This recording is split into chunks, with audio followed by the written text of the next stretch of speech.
A junkyard helmet called him commander, then told him he died 412 years ago. The cold hiss of air filled the dark chamber. A faint green glow came from the walls, flickering and unstable. Somewhere, deep in the silence of a long-abandoned spaceship, a man's eyes snapped open. He blinked against the dim light, feeling stiff, his body aching as if it had been asleep for centuries. He tried to move, but every joint protested. His fingers twitched, his legs felt like lead. Panic rose for a moment, but he swallowed it. There was only one thought in his mind. Where am I? The man sat up slowly, scanning the chamber. Metal walls lined the space, scratched and dented. Pipes hung like vines from the ceiling, and pieces of machinery lay scattered on the floor. Dust floated in the air, disturbed by his movement. He noticed a small console beside a pod. It was blinking weakly, showing signs of life. He took a deep breath, trying to remember something, anything. His mind, however, was a blank. No name, no memories, not even his age. It was as if he had been born into this darkness. As he rose, his boots clanged against the metal floor. Somewhere far off, a door groaned, then clicked open. He froze. Is someone there? He thought. A soft, mechanical voice broke the silence. "Commander, are you awake?" He whirled around, no one, just dust and broken machinery. "Who's there?" he called. His voice sounded strange to him, rough and unfamiliar. "I am your helmet," the voice said, calm and certain. "You are Commander, do you not remember?" The man stared at the pile of metal across the room. Among the wreckage was a helmet, cracked and scorched, but faint lights glowed within its visor. Somehow it seemed alive. "Commander, I don't understand," he whispered. "You died 412 years ago," the helmet said plainly. He froze, staring at the helmet as though it were speaking nonsense. "Died? How could that be? I am here, I am alive." "Impossible," he said finally. I am here." "You are here," the helmet agreed, "but you were not meant to survive. Your body was preserved. You awoke now because the time was right. The galaxy needs you again." The words echoed in the chamber. The man's mind was a storm of confusion. "Needs me? For what? Who am I?" The helmet spoke again, this time with more urgency. "There is no time to question yourself. The systems here are damaged and the enemies are returning. You must act."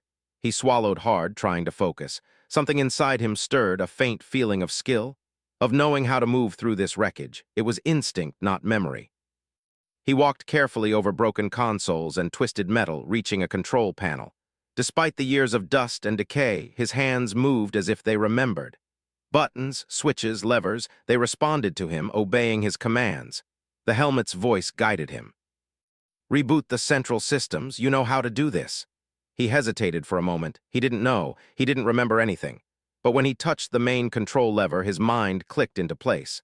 Lights flickered on, screens hummed with energy, and a map of the ship appeared. He felt a surge of confidence, the kind that only comes from knowing exactly what to do, even if you do know why you know it. "You are extraordinary," the helmet said, "just as you were before." He paused. "Before what?" "Before you died," the helmet answered simply. The words struck him like a thunderclap. "I died? How is that possible?" But there was no time to dwell. The control panel showed red dots moving through the corridors, automated drones still active after centuries. They had identified him as a threat. "They are coming," the helmet warned. "You must defend yourself." The man's heart pounded. He looked around the room. Broken crates, metal debris, tools scattered everywhere. He picked up a metal pipe. It was heavy, solid, and it felt right in his hands. His mind raced as he considered his options. The drones entered the corridor. Their movements were stiff but precise, scanning for intruders. He waited, then swung the pipe with perfect timing, striking one of the drones before it could react. Sparks flew and the machine collapsed. "Excellent," the helmet said. "You still have your instincts, you still have the skill that made you legendary." He didn't know what legendary meant. He didn't know if it was praise or a warning. But a strange feeling settled over him, a sense of purpose. Whatever had happened 412 years ago, whatever had caused his death, it didn't matter now. He was here, alive and ready. He moved through the ship, using the debris as cover. The drones were relentless, but the man's mind worked faster than their programming. He anticipated their movements, outmaneuvered them, and dismantled their weapons. Every time he destroyed a drone, the helmet gave him guidance, whispering strategies and tactical advice. "You remember the maneuvers," the helmet said. "Even if you do not remember the battles, your body does. Trust yourself." He nodded, feeling a strange thrill. The thrill of combat, of strategy, of command. Even without memory, he felt alive. More than alive, focused, strong, ready. After clearing the first wave, he paused in a corridor littered with scrap. A faint hum came from the walls, almost like the heartbeat of the ship itself. He reached out to touch it. There was a resonance, a connection, something that seemed to respond to him alone. "This ship, it belongs to you," the helmet said. "Or it did once, it is waiting for you to remember." He shook his head. "I don't remember, I don't even know my name." "Your name is not important," the helmet said firmly. "What matters is what you are, what you have always been, Commander." The word rang through him. Commander, it was foreign and familiar all at once. It gave him a sense of weight, of responsibility, of identity. He followed the helmet's guidance deeper into the ship. The corridors twisted and turned, like the veins of some enormous metal creature. Broken control panels blinked weakly, warning lights flickered, and the air smelled of rust and ancient oil. He felt a strange mix of fear and anticipation. He was walking into a world he had never known, yet somehow it felt right. Finally, he reached a larger chamber. The ceiling arched high above, and massive machines loomed like sleeping giants. Screens lined the walls, showing images he did not recognize, alien worlds, stars he did not remember, and fleets of ships moving in formation. One screen showed a galaxy map with markers moving across it. "This is your command deck," the helmet said. "It was yours before. It can be yours again." He looked at the consoles. He didn't know how they worked, yet when he touched the controls, they responded. Systems hummed to life, engines started, and lights illuminated the room. The feeling was intoxicating. Power, knowledge, purpose, all at his fingertips. Then the voice came again, calm and insistent. "Commander, there is something you must know. You did not wake by chance. You were preserved because you were needed. The galaxy faces a threat. Enemies you fought long ago, they return." He swallowed hard. The words sank in. A threat, enemies after 412 years. And yet here he was, alive, awake, ready to fight. I died," he said quietly, "and now I am back." "Yes," the helmet said, "and this time you will not fail." For the first time since waking, he felt certainty. Whatever he had been, whatever had happened in the centuries he did not remember, he was here now, and he was not alone. "Then show me," he said, gripping the edge of the console. "Show me what I must do." The helmet glowed brighter, as if smiling. "Follow me, Commander," it said. "Your ship, your destiny awaits." Somewhere deep in the shadows of the derelict spaceship, another presence stirred. Something had noticed the lights, the movement, the awakening of the long-dead commander, and it did not like what it saw. The man took a deep breath, tightened his grip on the console, and prepared to step forward into a galaxy that had changed without him, but could not survive without him. The adventure had begun. The corridors of the derelict ship were silent, but the silence was thick with history. Each step the man took echoed against metal walls scarred by centuries of neglect. He still didn't remember his name, his life, or the battles he had fought long ago. Yet the helmet insisted. He was a commander, a leader, someone humanity had once depended on. "Commander," the helmet whispered, its lights flickering softly. "We must explore further. There is much you need to see." He nodded, even though his mind was a haze. The ship itself seemed alive, responding to him as he moved. Consoles blinked on as if recognizing him. Systems groaned and shuddered to life.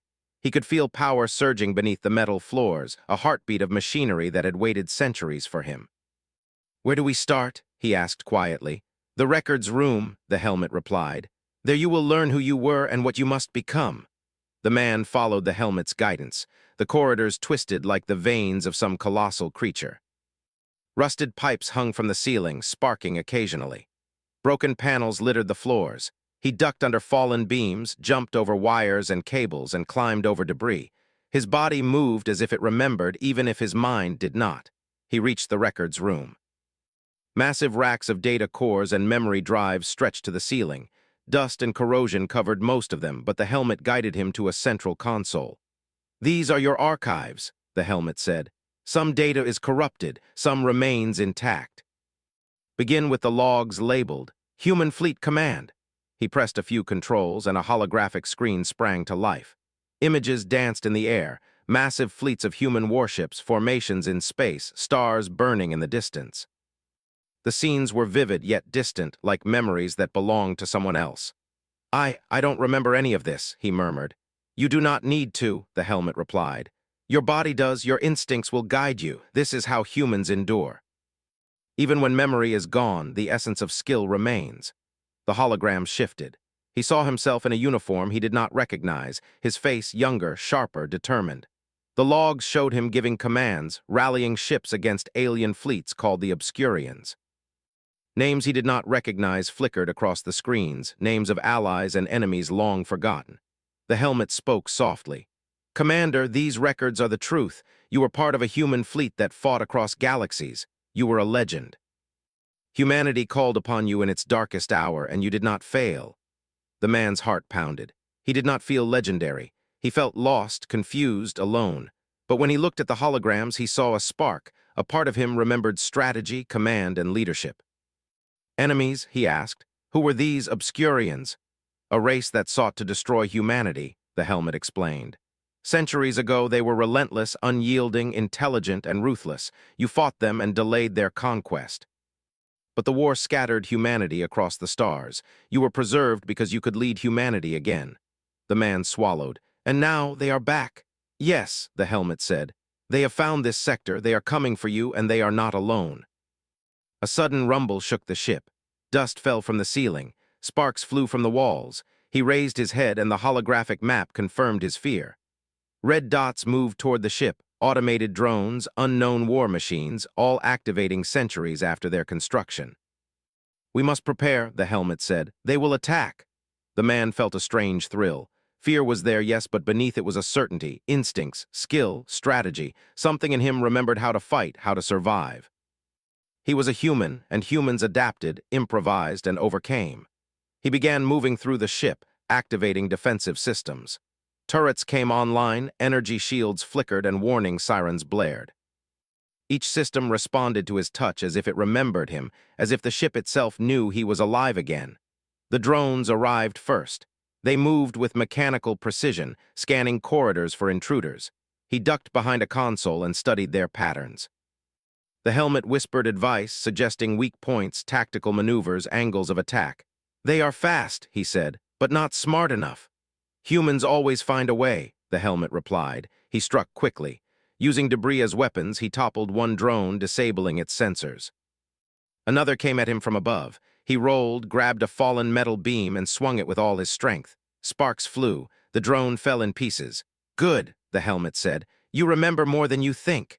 He moved deeper into a corridor lined with memory banks. His fingers brushed over ancient panels, activating them with ease. Data spilled across holographic displays, battle reports, personnel records, fleet orders. He saw names of people he once knew, friends, soldiers, allies. Most were long gone. Some were preserved like him, waiting in pods across the galaxy. He paused on one record. His own name appeared on a memorial plaque dated 412 years ago. It listed him as dead, a hero of humanity. He touched the name, a chill running through him. "I died," he whispered. "All of this I survived, but only now." "Your survival was always meant to be temporary," the helmet said. "Preservation was a tool, not an ending. Humanity needs you now more than ever." He looked at the holograms again. Battleships, fleets, stars, he saw patterns, strategies, formations. His mind, though clouded, began to recognize tactics. Positions, angles, timing, it all felt familiar. A commander is not only memory, a commander is instinct, and instinct had returned. "Then show me," he said. "Tell me what I must do." "First, you must secure this ship," the helmet said. "Then we must find the source of the approaching threat. The Obscurians, or what remains of them, have discovered you." The man moved through the ship quickly, shutting down inactive systems, reactivating defenses, and using the remains of old drones as shields and weapons. His actions were fast, precise, efficient. Even the helmet seemed impressed. "You are extraordinary," it said. "Even after centuries, you remember the ways of humanity." "I do not feel extraordinary," he replied. "I feel alive." "Alive is enough," the helmet said. "Alive is what makes humans strong. Alive is what makes humans dangerous." Hours passed, or maybe minutes. Time seemed strange aboard the ancient ship. The man moved with purpose, cleaning corridors, restoring power to systems, and preparing for the inevitable attack. Every strike, every adjustment, every plan came naturally. He was commander, whether he remembered it or not. Finally, he reached the observation deck. The windows were cracked, dust-covered, but through them he could see the vast emptiness of space. Stars burned in the distance, constellations he did not recognize. And on the edge of the system, movement, a fleet of alien vessels, sleek and menacing, moving in perfect formation toward the ship. "They have found us," the helmet said, "and they are intelligent. Unlike the drones, they will adapt. You must adapt faster." He clenched his fists. A thrill ran through him, not fear, not panic, but excitement, challenge. Humanity had always risen to challenges. Even when outnumbered, outgunned, or outmatched, humans survived. Humans thrived. "Then we adapt," he said quietly. "We fight." The helmet pulsed with light as if acknowledging his decision. "Commander, prepare yourself. The ghosts of the past are returning." He took one last look at the observation deck, at the endless darkness of space, and felt something stir deep within him. It was memory, instinct. Or perhaps the core of human determination itself. Whatever it was enough. "They may think I am dead," he whispered, "but humans do not die so easily." Below, the first wave of alien drones began to breach the outer defenses of the ship. Lights flickered. Sirens screamed, energy shields flared, and he stepped forward, fully awake, fully alive, fully human. This was only the beginning. The galaxy had changed. Humanity had scattered, but one man, long dead, long forgotten, had returned. And he was ready to remind the universe why humans were never to be underestimated. The ship trembled as the first enemy ship approached. The man gripped the railing, feeling the power of ancient technology thrumming beneath his hands. The helmet spoke one final time before the battle began. "Commander, let them see what it means to face humanity again." He nodded. The name Commander felt right now, not foreign. It belonged to him. And with that, he turned toward the incoming fleet, the spark of a living legend igniting once more. The hum of the ship's engines filled the corridors, a steady reminder that life had returned to this forgotten relic. The man, known to the helmet as Commander, stood on the observation deck, his eyes fixed on the approaching alien fleet. Sleek black warships glinted in the distant starlight. Their formations were precise, cold, and unyielding, but he felt no fear. He had instinct, skill, and the spark of humanity inside him. That was enough. "Commander," the helmet said, "they are unlike the drones you have faced. These vessels are intelligent, adaptive. They will change tactics, attempt to breach defenses. You must anticipate them." He nodded. His mind worked through the possibilities. If they attack in formation, we can divide them. If they adapt to our defenses, we can use the ship itself as a weapon. Even without memory, he understood strategy. He had always understood it. Humans had survived because of ingenuity, because they improvised when the universe threw impossible odds against them. And now, centuries later, he would do it again. "First," he said, "we lure them into the asteroid field. The drones cannot follow. They will think they have the advantage, then we strike." The helmet's lights flickered. "Yes, an old tactic, but effective. Humans always surprise the enemy."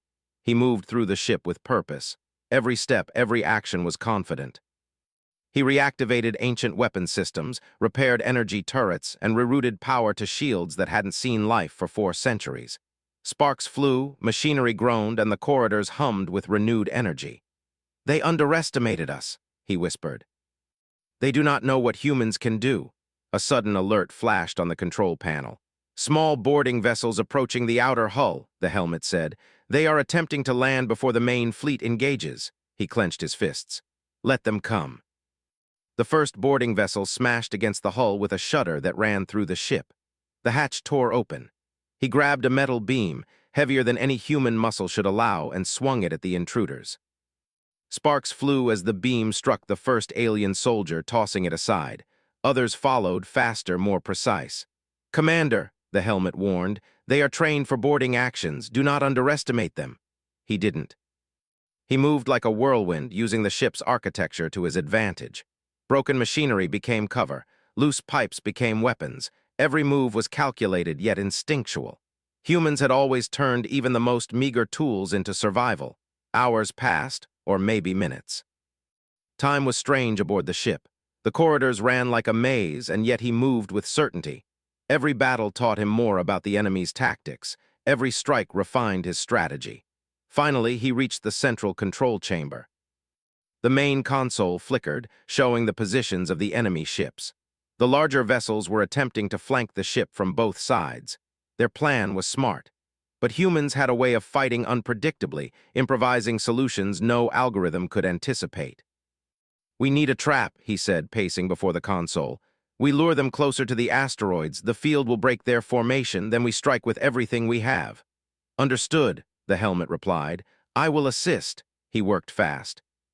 Turrets were recalibrated, energy beams aligned, and the ship's hull prepared to vent sudden bursts of plasma in calculated directions. Every weapon, every system, every piece of scrap metal became part of a plan. Humans did not wait for perfect conditions. They made perfection from what was available. The alien ships approached, and he felt the thrill of anticipation. The first shots rang out in space, but the ship's shields held. He guided energy pulses to intercept enemy fire, recalibrated turrets to strike weak points, and predicted the fleet's maneuvers. They adapt, the helmet warned. Adjust, Commander, he smiled faintly. Humans thrived on adaptation. He rerouted auxiliary power to the main guns, combining old and new technology. One by one, the alien vessels faltered. A perfectly aimed shot from the ship's hull struck the lead enemy vessel, sending it spinning into an asteroid. The others hesitated, unsure of what had just happened. Commander, they are disorganized, the helmet said. Now is our chance. He nodded. The ship moved like a predator, weaving through the asteroid field, its weapons raining chaos on the alien fleet. One vessel after another was destroyed or forced to retreat. The remaining ships tried to flee, but he anticipated their escape routes. Using debris as cover, energy beams as spears, and every tactical advantage, he turned the battlefield into a human victory. Hours of battle left the ship scarred but intact. Smoke and sparks filled the corridors, but the systems hummed steadily under his control. The helmet glowed warmly. Commander, you are extraordinary. Even after centuries, you lead as you once did. He stared at the holographic map. Red dots had vanished. The immediate threat was gone, and yet he felt uneasy. The main fleet is still out there. They will return stronger, smarter. We have survived this encounter, he said, but the war is far from over. Indeed, the helmet said, and you must remember, Commander, the galaxy has changed. Humanity is scattered. Many colonies have fallen silent, but you are a symbol, a living legend. The words echoed in the corridors. He felt a strange pride, not for himself, but for what he represented. Humans endured, adapted, and survived when all odds were against them. He was no different. He was human, and that was enough.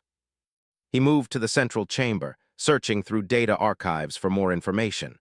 Flickering holograms displayed maps of human colonies, long abandoned or lost to the Obscurians. Names and places he could not recognize, yet a strange familiarity lingered. His instincts guided him to coordinates marked as strategic points, places humans had once fought and won. These places, they need protection, he whispered. Yes, Commander, the helmet agreed. And you will guide them. Humanity will rally once more. A soft hum sounded from deep within the ship.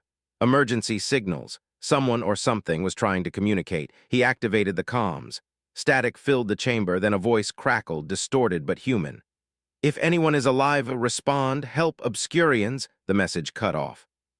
He frowned. Humanity had survived in pockets, scattered across the galaxy, and yet out there people were still waiting, still hoping, still needing leadership. We must find them, he said. Humanity cannot remain scattered. We will unite them. Yes, the helmet said. But first, the Obscurians, they will return, and they will not forget your presence. He looked out the observation window at the empty space, the stars shining cold and distant. He felt the weight of centuries and the responsibility of leadership. Yet in that moment he also felt the power of human ingenuity. Alone, he had turned a forgotten junkyard into a fortress. Alone, he had outsmarted an alien fleet, and he would continue to do so because humans never surrendered. Then we prepare, he said firmly. They may have thought I was dead, but they were wrong. Humans never stay down. The helmet pulsed with light. Commander, they will see the truth soon enough. He turned from the observation deck and walked through the corridors of the ship. Every machine, every turret, every piece of technology seemed to recognize him now. He could feel the pulse of the ship, the heartbeat of machinery that had waited for him to awaken. It was alive, like him, like humanity itself. In the central chamber, he paused before a large map of the galaxy. Red dots marked threats. Blue dots marked human outposts. Many were dark, silent, lost. Others flickered weakly. We will rebuild, he said softly. We will reclaim what was lost. Commander, the helmet said, its lights brightening, the ghosts of the past are not finished with you. But neither is humanity. Your actions will remind the galaxy humans are not to be underestimated." He smiled faintly. For the first time, he felt connected, not just to the ship, not just to the helmet, but to something greater. Humanity had survived, and he, the commander who died 412 years ago, was its spark. "Then let them come," he said, gripping the console. "Let them see what humans can do." The helmet glowed warmly. "Yes, Commander, and they will remember." Far in the distance, sensors detected movement. A new fleet, larger, smarter, more dangerous. "They return," the helmet said, "and this time they will not underestimate us." The man nodded. He felt a surge of determination. He was alive, he was human, and he would remind the universe why humans endured. The battle was far from over. But for now, the commander had won. He had survived. He had adapted. And humanity, through him, had struck its first blow against a galaxy that had long forgotten its power. The stars waited silently, but he did not fear them. He would face them, as humans always did, with courage, ingenuity, and unyielding will. Part 4, Memory and Legacy. The battle had passed, but the ship was far from safe. Sparks flickered in the corridors. Broken machinery creaked under the strain of centuries. Yet despite the damage, the commander moved with confidence. He had survived drones, alien boarding parties, and an attacking fleet. He had won, but he knew this was only the beginning. "Commander," the helmet said softly, "there is something you must understand. Your awakening was not by chance. You were preserved for this moment because humanity needs you." He paused, leaning against a console, his fingers tracing the scratches in the metal. "But I died 412 years ago. How am I here? Who am I?" "You were chosen for preservation," the helmet replied. "During the final stages of the last great human conflict with the Obscurians, a decision was made. You were placed in suspended animation, your body preserved, your mind dormant, so that one day, when humanity again needed a leader, you would awaken." The words sank slowly into his mind. Memories flickered, not clear but flashes. A ship burning in orbit, soldiers rallying, orders shouted in the chaos of battle, faces he did not recognize, yet somehow felt familiar. He touched his own face, wondering if he had changed, if he was still the man he had been. "All this time," he whispered, "and humanity survived without me?" "Survived, yes," the helmet said. "Scattered, hidden, waiting, many colonies fell silent, some struggled to endure. But you are the spark they need to unite once more." The commander's eyes narrowed. A spark. Humanity had always survived, even against impossible odds, and he, though missing centuries of memory, still had instincts, still had strategy, still had courage. That was enough. "We cannot wait," he said. "If the Obscurians return, they will destroy everything before we can act." "Indeed," the helmet agreed. "And there is more you must remember. Your strategies, your tactics, they are stored in your instincts. Even if your mind cannot recall the details, your body knows what to do." He nodded, feeling the truth of the words. Strategy was more than memory, it was intuition, and he had intuition in spades. The commander moved through the ship, inspecting weapons, repairing systems, and preparing defenses. Every corridor, every turret, every drone became part of a plan. The ship was no longer a derelict junkyard. It was a fortress, alive and ready under his command. "Commander," the helmet said, "there are signals from other human outposts. They are faint, almost lost, but they exist. You can contact them." He studied the comms system. Flickering screens displayed scattered colonies, some silent for centuries. He touched a console, sending a signal encoded and secure. Static. Then a faint voice. "Is anyone there? Help, Obscurians." The voice cut off again. He frowned. Humanity had survived in pockets, yes, but they were fragile, scattered, and vulnerable. The Obscurians had not disappeared. They had evolved, adapted, and now they sought to finish what they had started centuries ago. "We must find them," he said firmly. "We must unite humanity. If we act now, we can survive and thrive." "Yes, Commander," the helmet said. "But first, the Obscurians. They will return stronger, smarter, and more determined. You must be ready." He nodded, moving to the ship's tactical chamber. Holographic displays flickered to life, showing star systems, fleets, and battle simulations. He studied them, instinctively understanding formations, weak points, and attack patterns. Every simulation was a lesson. Every calculation was a strategy. Humans had always relied on their minds, their intuition, and their courage. He would do the same. "We will strike before they anticipate," he muttered. "We will use their own arrogance against them." "A human tactic," the helmet said almost proudly. "You are truly the commander we remember." Hours turned to days as he prepared. The ship became a workshop of innovation. Broken drones were repaired and repurposed. Energy shields were reinforced.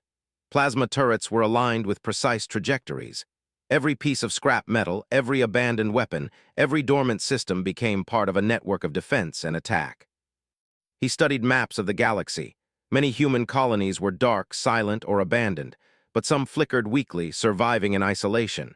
He plotted courses to reach them, secure them, and bring them under a single command. "This is not just survival," he said quietly. "This is rebuilding. This is human ingenuity in action." "Yes, Commander," the helmet agreed, "and the galaxy will remember humanity once more." One night, or what passed for night aboard the ship, he stood at the observation deck. Stars stretched endlessly, cold and distant. He felt the weight of centuries pressing on him.